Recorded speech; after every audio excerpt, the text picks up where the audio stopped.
It's time for the Douglas Coleman Show.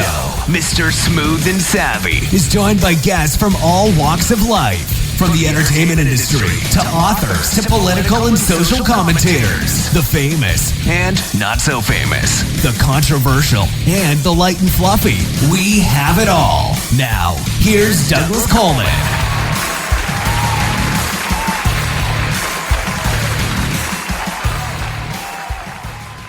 Okay, please welcome to the Douglas Coleman Show, Kute Blackson. Hey, Kute, how are you? Good. How are you? Great to be here. Thanks for having me. Well, thank you for coming on. I appreciate it.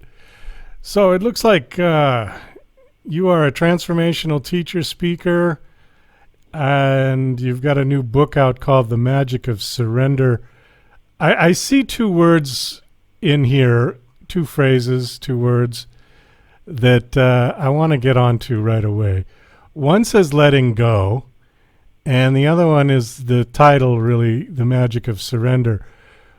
What are you talking about by letting go? What are people holding on to, do you think? Letting go is a way of living. Letting go is about living in a state of openness rather than tightness, rather than control, rather than trying to push and force and hold on.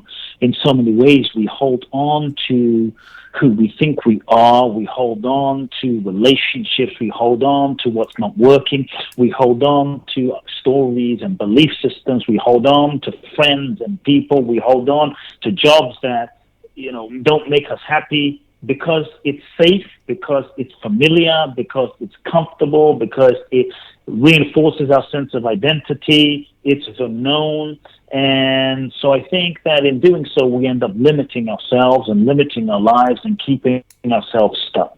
And so letting go is really referencing and inspiring people to say, hey, having the courage to let go of what's not aligned, of what's not working. To me, I believe that the next level of our life, the joy, the abundance, the prosperity, the relationship, the happiness, the next level, whatever that is for you, requires that you let go of what's no longer working, requires that you let go of what's not aligned, requires that you let go of what's not authentic, what's not in integrity. And when you let go of those things, it creates space, more space for new possibilities, new opportunities, new relationships, new experiences to flow through. But when we're so busy holding on to what's not working, there's often no room for a new relationship, a new job, a new situation. And so letting go does take courage because, we get comfortable doing what we've done and being who we've been. And so surrender is really what I'm talking about when I reference letting go. It's a surrender. It's a release. Surrender, not in the sense of giving up. You see, we have this conception in our culture today that surrender is weak, that surrender is passive, that surrender means giving up, that surrender means sitting there doing nothing, that surrender means being a doormat and being taken advantage of. And I'm actually, or surrender means you get less in life. I'm actually saying, well, what if you surrender and you got more than you could have projected and visualized and strategized with your mental logic, with your own limited ego, with your own personality. If you let go and you surrender, what if you actually got more joy, more abundance, more of life that you couldn't even plan? And so when you live open in a space of surrender, when you live open in a space of openness, availability, curiosity, you give 100%. You go in a direction that you feel called to, that's true for you. You still show up and you do the work, but you don't get attached. You still show up, you do the work, but you're available and you're open. You don't put limits on life, and you're available to life showing you. And so just to be really clear so people don't have any misconception, surrender means letting go of control, or at least the idea or the illusion of control that we think that we have. To surrender is when you stop trying to manipulate and force life to fit your limited concept of how you think it should be. It's to let go of who you think you should be and the idea of how you think your life should be so that you can be truly open to what's true, to what's authentic, to the life you're truly meant to be living, to who you authentically are. And I think that's what it is to be open, available, to let go, and live surrender. I think there's a lot of people out there functioning under the assumption that they know where they are and who they are. And I think a lot of people don't. I think that the concept of self starts very young. I think that our parents instill that in us first. And I think that a lot of people have just been put on a path that they don't even know that this may be the wrong path for them. The people are just sort of going through life on autopilot. Yes. Yeah. Look, from the moment we're born as children, I say we're born free in a sense. We're not conditioned. You know, we're in touch with our true nature. We're in touch with our true essence. We're in touch with our pure being consciousness. You look into a child's eyes that's born, a child is free, they're alive, they're not prejudiced, they're not afraid, they giggle, they shine, they beam, their light. And I think that's why when we look into a child's eyes, we melt. We are reminded of who we really are. And so what the hell happens? What happens is we're born into this world. We meet our parents, and our parents, they're doing the best that they can do based on their childhood, their pain, their traumas, their upbringing, most of which we don't know.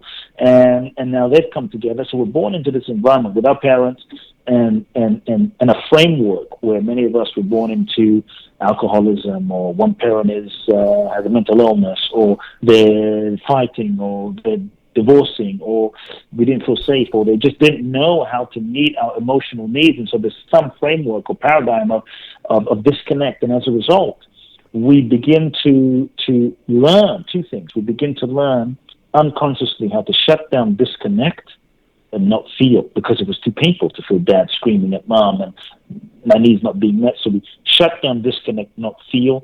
We begin to suppress our feelings. We begin to suppress the pain, the emotional, the emotions, the layers, and layer upon layer upon layer builds up. And before you know it, our light, our essence is hidden underneath this mountain of unprocessed feeling.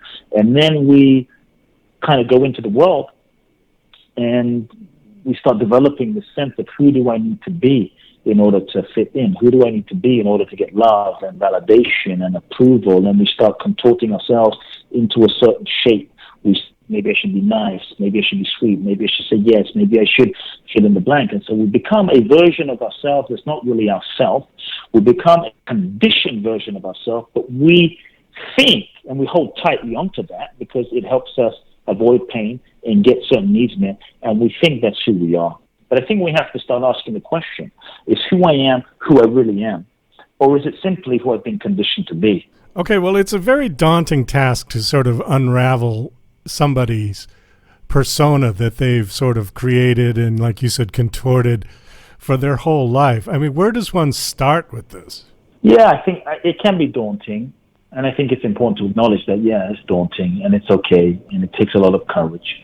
But I think one simple place that people can begin, just as a starting point, is looking at, or I would say it this way, one of the places or the ways that we keep ourselves stuck are all the ways that we lie to ourselves.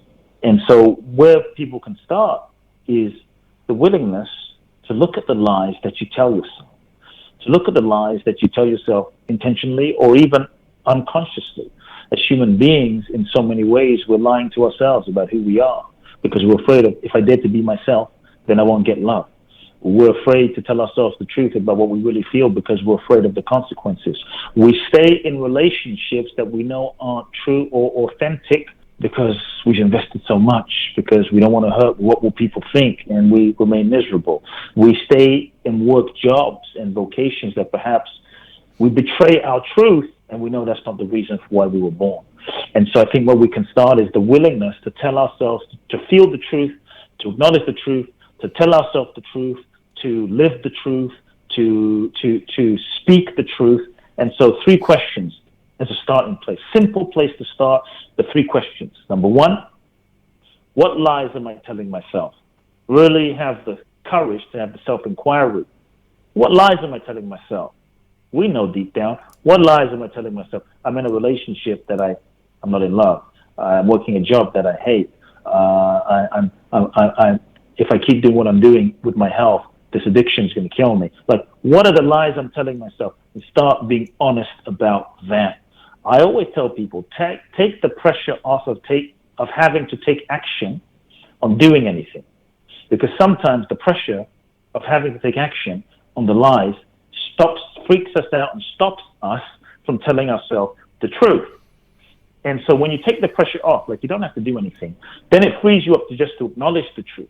Let me say, hey, I'm in a relationship. I'm not happy. I don't have to break up. I don't have to leave. I don't have to get a divorce. But let me just tell the truth. That acknowledging and telling of the truth begins a process inside, a feeling, sensitizing you to the feeling of what's happening, of lying. So what lies am I telling myself? Number 2, what am I pretending to not know? In so many ways, we are pretending, and we play a game of I don't know and a game of confusion. I'm not sure if this is right for me. I don't know if this relationship is right. I don't know if this person is right. I don't know what my purpose is. When deep down, we know. There's a part of us as human beings that knows everything. We know deep down if something is not aligned. We're just often a little afraid. And so sometimes as a protection mechanism, we create a smoke screen of confusion. Ego creates a smoke screen of confusion, because if we're confused, then I don't have to acknowledge that this relationship isn't right. I don't have to break up.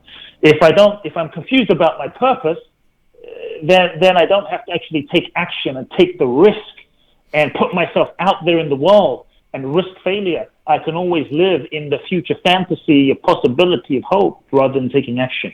And so what am I pretending to not know? Start being really honest about that.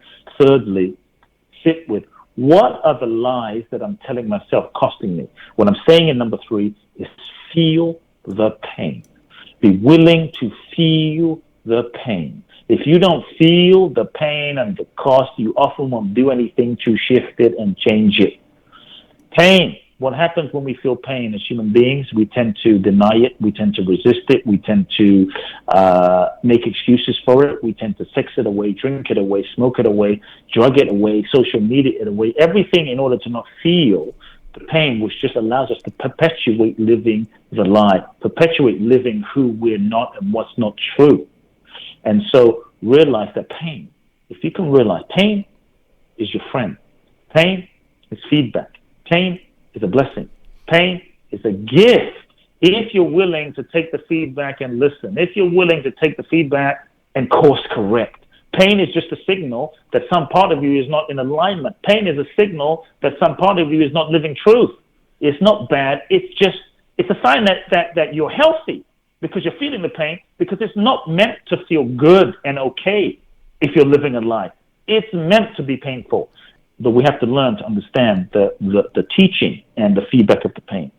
Last thing I'll just say that might help people as they reflect.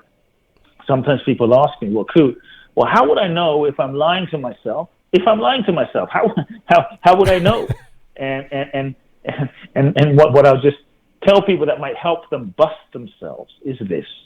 This is where anyone listening, you'll never be able to say, I didn't know after this next minute, okay? How you know you're lying to yourself if you're lying to yourself and you're not sure that you're lying to yourself? Here's a few clues. Number 1, you will feel some type of emotional pain. Pain. You'll feel emotional pain. Depression, sadness, heaviness, frustration, anger. If you feel that consistently in some way, that's often a sign you're lying to yourself. But you may not know it, because you might say, no, everything is great, but I'm mad all the time. Take a moment. Question. Probably lying to yourself about something. Number 2, physical pain, backache, neckache, shoulder ache. Your unconscious usually speaks to you through your body and the ailments of your body. It's a deeper wisdom. What is your body telling you? What is that pain trying to get your attention to pay attention to? Number 3, disease, ongoing disease, a Lyme disease, a cancer, diabetes, some kind of disease can often be the way that your unconscious speaks to you through your body to show you something. Maybe you've been suppressing certain feelings for so long and you're not paying attention and making the change, and finally, boom, the disease is the only way to get your attention to make the shifts. So what is this disease trying to teach you? That can be a sign that maybe you're lying to yourself in some way, possibly. Number 4, perhaps life doesn't flow. It just doesn't flow. Things aren't moving. That can be a sign that you're not truly acknowledging the truth. And because you're not acknowledging the truth, you're blocking the energy from flowing and circulating within you that blocks the flow of life. Lastly, you tend to attract people in your life that reflect your disowned feeling. So you might say, well, Douglas, Kute, I keep attracting angry people in my life. Why do I keep attracting angry people that are mad all the time?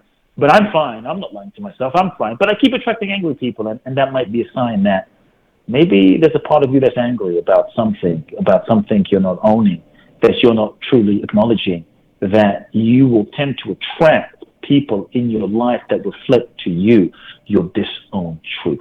So where we can start, tell the truth to yourself and use that as a catalyst to make some change. All right. I think that's a great place to wrap up this interview.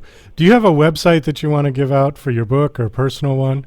Yeah, a couple of things I'd love to say. Firstly, May the 7th, I'm doing a very, very special live event. I'd like to invite everyone to it. My new book, The Magic of Surrender, paperback version is coming out on May the 3rd. You buy the paperback and you get to come to the seminar as your entrance. You get to attend the seminar, 3 hours deep diving. The seminar is called Reinvent Live Seminar. It's online, it's virtual. You can do it from home. You can go to www.Kute Blackson, my name, KUTEBlackson.com, Reinvent Seminar. KuteBlackson.com/Reinvent Seminar. Buy the book, all the info's there. Get the Magic of Surrender book to attend May the 7th seminar with me live for 3 hours.